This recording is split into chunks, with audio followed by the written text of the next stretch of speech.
శ్రీమాత్రే నమః.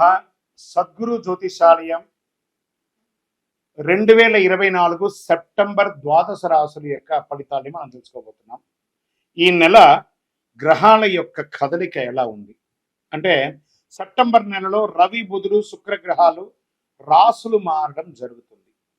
రవి కన్యా రాశిలోను, బుధుడు సింహరాశిలోను, శుక్రుడు తులారాశిలోను సంచారం ప్రారంభించేస్తున్నారు. దీని ద్వారా ద్వాదశ రాశులకి ఎలా ఉండబోతుందో ఒక్కొక్క రాశిగా మనం విశ్లేషించుకుందాం.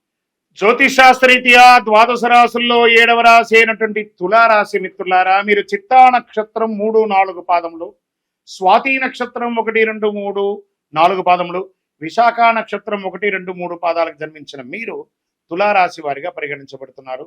ఈ సెప్టెంబర్ నెల మీకు శుభాశుభ ఫలితాలు ఎలా ఉన్నాయంటే, గత కొన్ని నెలలుగా మానసికంగా, సామాజికంగా, శారీరకంగా క్షోభ అనుభవిస్తున్నటువంటి మీకు కాస్త ఉపశమనం అని చెప్పచ్చు ఈ యొక్క తులారాశి వారికి. బుధుడు 10వ ఇంటికి, 5వ ఇంట్లోని శని తిరోగమనంలో, 11వ ఇంట్లో సూర్యుడు, కుజుడి నెల మొత్తం 9వ ఇంట్లో, 12వ ఇంట్లో రాహు మరియు కేతువు, బృహస్పతి 8వ ఇంట్లో గ్రహాలు ఉండడం వల్ల ఫస్ట్ ఉద్యోగులకు తీసుకుంటాం, జీతభత్యాలు పెరిగే అవకాశాలు ఉన్నాయి. వృత్తి వ్యాపార పరంగా రాబడి పెరిగే అవకాశాలు ఉన్నాయి. లీగల్గా కోర్టు వ్యవహారాలు ఏమైనా ఉంటే ఒక కొలిక్కి వచ్చే అవకాశాలు ఉంటాయి. చేతిలో డబ్బులు నిలబడి పరిస్థితి ఏర్పడుతుంది, మధ్యలో వస్తుంది పోతుంది. వైద్య ఖర్చులు కూడా పెరిగే అవకాశాలు ఉన్నాయి. నేను ఇదేదో మిమ్మల్ని బాధ పెట్టాలనో కష్టపెట్టాలనే కాదు, గ్రహాల యొక్క కదలిక ద్వారా జరిగే, నేను ఆ గ్రహ లెక్క ద్వారానే చెప్తున్నాను. తులారాశి మిత్రులారా, ఈ నెల కాస్త జాగ్రత్తగా ఉండాలి, తప్పదు. ఆస్తి వ్యవహారాల్లో రాజీ మార్గంలో పరిష్కరించుకోండి. వ్యాపారంలో కొన్ని ఆర్థిక సమస్యలు, డెట్స్ మీకు ఇచ్చిన వాళ్ళు ప్రెషర్ ఇచ్చే అవకాశాలు ఎక్కువ ఉన్నాయి. ఆర్థిక లావాదేవీల మధ్యలో చాలా లీగల్ ఇష్యూస్ వచ్చే అవకాశాలు ఉంటాయి, జాగ్రత్త. నిరుద్యోగులకి వెయిట్ చేయండి, మాస ద్వితీయంలో అవకాశాలు వస్తున్నాయి. కుటుంబ జీవితంలో భార్యాభర్తల మధ్య నెల ప్రారంభంలో సఖ్యత లోపం అవుతుంది. ఈ విషయం తెలిసిన తర్వాత కూడా మీరు సఖ్యత లోపం చేసుకోకూడదు, రాజీ ధోరణి అవలంబించండి. సమాజంలో గౌరవ మర్యాదలు పెరగడానికి మీరు చాలా ప్రయత్నం చేయాలి. ధన ప్రవాహం మాస ద్వితీయంలో గణనీయంగా పెరుగుతుంది. కుటుంబంలో సంతోషం పెరుగుతుంది. భార్యాభర్తల మధ్య అన్యోన్యత పెరుగుతుంది. మాస ద్వితీయంలో శత్రువుల వేధింపు కాస్త నెల మొత్తంలో అధికం ఉంటుందండి, తప్పదు. పరోక్షంగా కూడా మిమ్మల్ని ఇబ్బంది పెట్టే అవకాశాలు ఉన్నాయి. మీ ఖరీదైనటువంటి నగలు, వస్తువులు అవన్నీ కూడా జాగ్రత్తగా ఉంచుకోండి. ఇంట్లో వస్తువులు దొంగలించబడే అవకాశాలు ఉన్నాయి. కార్యాలయంలో ఉద్యోగం చేసే చోట కాస్త అపశృతి వచ్చే అవకాశాలు ఉన్నాయి. మీ మీద నిందలు పడే అవకాశాలు ఉన్నాయి. కొంతమందికి ఉద్యోగం తొలగిపోయే అవకాశాలు కూడా ఉన్నాయి. అలా చెప్పడానికి బాధపడుతున్నాను, కానీ తప్పదు, ప్రయత్నం చేయండి. అక్కడ అలా పోకుండా ఉండడానికి మీరు ఏమేమి మార్గాలు ఉన్నాయో తీసుకోండి.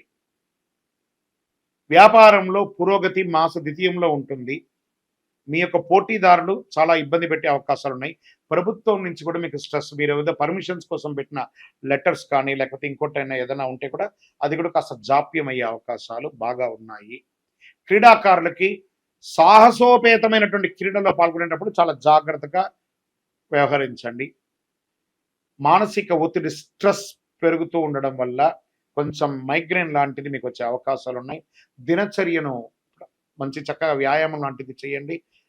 ఈ నెల కాస్త ఇబ్బందిగా ఉంది కాబట్టి ఏదైనా తీర్థాటనం, క్షేత్రానికి వెళ్ళి ఇష్టదైవాన్ని ప్రార్థన చేయండి. రాజకీయ నాయకులకి ఇది గడ్డు కాలం, తస్మాత్ జాగ్రత్త. షేర్ మార్కెట్ అస్సలు ముట్టుకోవద్దు. మీడియా రంగం వారికి కూడా మిశ్రమమే. ఐటీ రంగంలోనే చాలా మార్పులు జరగబోతున్నాయి.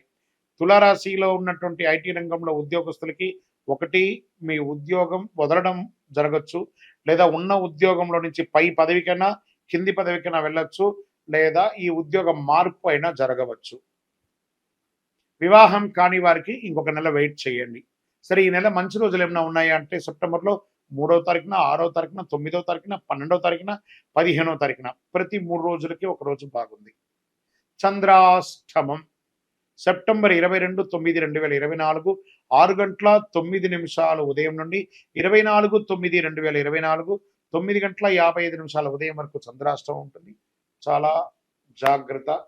ఆల్మోస్ట్ ఆల్ ఈ నెల బాలేదు. అందులోని ఈ 2 రోజులు ఇంకా గట్టిగా బాలేదు కాబట్టి జాగ్రత్తగా ఉండి. గురువారాల్లో దక్షిణామూర్తి ప్రార్థన చేయండి. గణపతిని ప్రార్థన చేయండి. గం గణపతిని మహానుభావ, గణపతి అనుగ్రహం చేయండి. ఏకదంత, లంబోదర, విఘ్న వినాయక ఎలాగూ సెప్టెంబర్‌లో చక్కగా వినాయక చవితి వస్తుంది కాబట్టి ఆ వినాయక ఆరాధన చక్కగా చేయండి. ఆ మట్టి గణేశుడిని ప్రార్థన చేయండి. అన్ని రకాలుగా బాగుంటుంది. ఆరోగ్యం పట్ల జాగ్రత్త వహించాలి. వాహనం నడిపేటప్పుడు జాగ్రత్త, జాగ్రత్త, జాగ్రత్త. మళ్ళీ తులారాశి మిత్రులారా ఈ నెల జాగ్రత్త. మళ్ళీ చెప్తున్నాను జాగ్రత్త. మీ యొక్క కొంచెం ఈ ఇబ్బందులన్నీ తొలగడానికి ఏం చేయాలంటే మీ యొక్క ఇష్టదైవ ప్రార్థన చేయండి. మీ యొక్క కులదైవం యొక్క దేవాలయంలో వెళ్ళి మీ వయస్సు ఎంత ఉందో అన్ని దీపాలు వెలిగించండి. ఓవరాల్ గమ్ అంటే చూసారా పెదాలు ఎలా మూసుకున్నది? గమ్ గణపతి అని సైలెంట్‌గా ఉండడానికి ప్రయత్నం చేయండి. అన్నీ అవే సర్దుకుంటాయి. సైలెంటే ప్రతిదానికి కూడా సమాధానం. అధైర్యపడక్కర్లేదు. రానున్న రోజులన్నీ మీవే. చాలా రోజులు మంచి మంచి రాబోతున్నాయి. మంచి మంచి రోజులు రాబోతున్నాయి. కాస్త ఓపిక పట్టండి. మీ యొక్క సంపూర్ణ జాతకం తెలుసుకోవాలనుకుంటున్నారా? మీ పరిసర ప్రాంతాల్లో ఉన్నటువంటి జ్యోతిష్ శాస్త్ర నిపుణులను సంప్రదించండి. లేదా మా ద్వారా తెలుసుకోవాలనుకుంటున్నారా? ఈ కింద కనబడుతున్న నంబర్‌కి మీ date of birth, time of birth, place of birth WhatsApp చేయండి. కాల్ చేయకండి. మేము మీకు రిప్లై ఇస్తాము. కరుంగాళి మాలను ధరించండి. అన్ని రకాలైనటువంటి ఇబ్బందులు తొలగుతాది.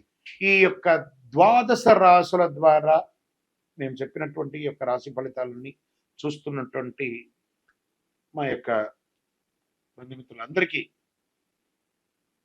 నమస్సుమాంజలు. మీరందరూ కూడా ఆయురారోగ్య ఐశ్వర్య భోగభాగ్యాలతో ఉండాలని అఖిలాండ కోటి బ్రహ్మాండ నాయకుడు శ్రీ ధర్మశాస్త్ర అయ్యప్ప స్వామి వారిని ప్రార్థన చేసుకుంటున్నాం. తిరుపతిలో అయ్యప్ప స్వామి వారి 18 అవతారాల దేవాలయాన్ని బ్రహ్మశ్రీ డాక్టర్ చంద్రమౌళి గురుస్వామి గారు నిర్మించారు. మీకోసమే మీరు తిరుపతికి వచ్చినప్పుడు కపిలి తీర్థానికి దగ్గరలో జీవకోణ అనే ప్రాంతంలో ఈ దేవాలయం నిర్మించాం. దర్శించుకోండి. మీకోసం మన దేవాలయంలో లోకక్షేమం కోసం ప్రార్థన చేస్తాను. వందే మాతరం, వందే మాతరం, వందే మాతరం. భాద్రపద మాసం వచ్చేసింది. భాద్రపదం అనగానే మనకేం గుర్తుకొస్తుంది? ఆ ఎలుక మీద ఉన్నటువంటి వినాయకుడు. దండాలయ్య ఆ గణపతికి వచ్చేస్తుంది. ఆ స్వామి వారికి పిల్లలకి అందరికి ఏం గుర్తుకొస్తుంది? కుడుములు, ఉండ్రాళ్ళు, లడ్లు ఇవే గుర్తుకొస్తాయి. క్లే గణేష, తర్వాత మట్టి గణపతి లేదా విగ్రహాలు, మండపారాధనలు ఎక్కడ చూసినా పండగ వాతావరణమే. పండగనే. గణపతి వచ్చేసారంటే పండగ తీసుకొచ్చేస్తున్నాడనే ఒక పేరు. అలాంటి భాద్రపద మాసంలో ఎంత అద్భుతమైనటువంటి మాసం తెలుసా?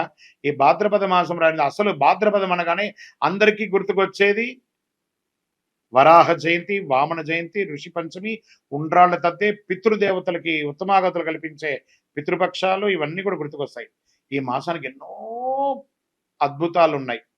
దేవతల పూజలకి, పితృదేవతల పూజలకు కూడా ఉత్కృష్టమైనటువంటి మాసం భాద్రపద మాసం.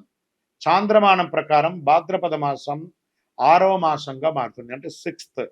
ఈ మాసంలోని పౌర్ణమి తిథి నాడు చంద్రుడు పూర్వభాద్ర నక్షత్రం సమీపంలో కానీ ఉత్తరాభాద్ర నక్షత్రం సమీపంలో కానీ ఉండడం వల్ల ఈ మాసానికి భాద్రపద మాసం అని పేరు వచ్చింది. భాద్రపద మాసం వర్ష ఋతువులో 2వ మాసం. మాళవీయ రాజయోగంలో ఈ రాసులు ధనయోగాన్ని ప్రకటించాడు శుక్రుడు. భాద్రపద మాసంలో శుక్లపక్షం దేవతా పూజలకు ఉత్కృష్టమైనటువంటి కాలంగా, కృష్ణపక్షం పితృదేవతల ఆరాధనకు అత్యంత ప్రీతికరమైనటువంటి ఇటు దేవతలు ఇటు పితృలు అందరిని పూజించే ఒక అద్భుతమైనటువంటి మాసం చెప్పొచ్చు. దుష్ట శిక్షణ, శిష్టరక్షణ కొరకు శ్రీ మహావిష్ణువు దశావతారాలు ధరించినట్టు అందరికీ తెలిసిన విషయమే. అందులో అట్టి దశావతారంలో 3వ అవతారమైనటువంటి వరాహ అవతారాన్ని శ్రీమన్నారాయణుడు భాద్రపద మాసంలో దుష్ట శిక్షణ కోసం తీసుకొచ్చారు. ఇంత అద్భుతమైనటువంటి మాసం.